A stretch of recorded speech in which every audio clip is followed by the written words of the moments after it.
Hello, and welcome to my first video and the beginning of this DevLog series. Today I'd like to get through the things I've been working on for the last couple of weeks.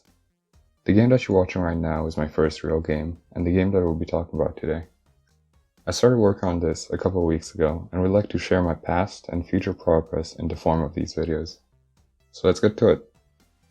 First of all, I needed to come up with an idea and a plan.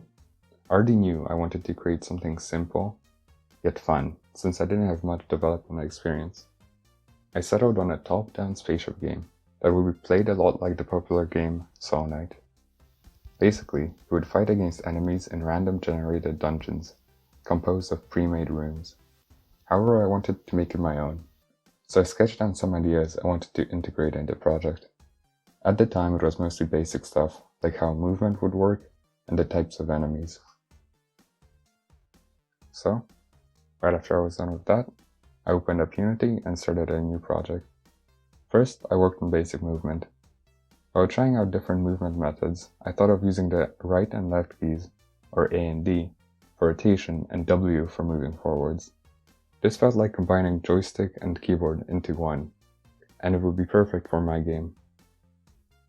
Next, as you see here, I added a trail render for the propeller, an aim laser, which I later removed since it just didn't look right, and two rectangles on the side that will be used for visualizing cooldowns between shooting bullets or some abilities.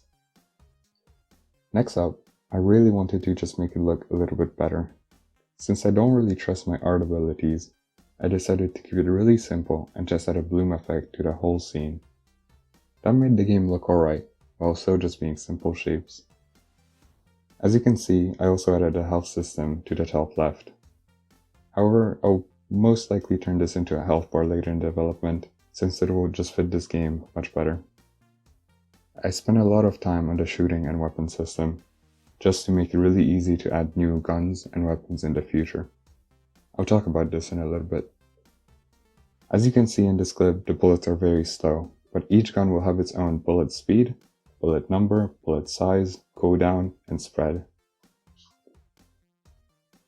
As you can see, for now all that the enemies do is move straight towards the player and shoot whenever they're within a certain distance. I do this by just sending a simple raycast towards the player whenever it's within that distance, and if that raycast hits the player, the enemy will start moving and shooting, and if it doesn't hit the player, it will just stay in one spot. It's quite simple, but it works for now. In the future, I'll definitely work on adding new and more enemy types, since a game like this with only one enemy type will be really boring.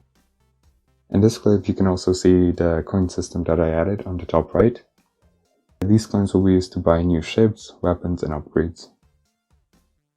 I was really excited to work on the weapons next. Here you can see the three basic guns, the pistol, shotgun, and the AK, each with their own qualities. It took me several hours, but I finally figured out a system for easily adding weapons. Now, all that I have to do is add the stats to a separate script, add the gun sprite, and set the tag as a weapon. This will make adding a bunch of weapons later in the game much easier. And the last thing that I wanted to mention today is the weapon box. This just drops a random weapon. As you can see, for now I only have 3 weapons, so it drops one of those 3.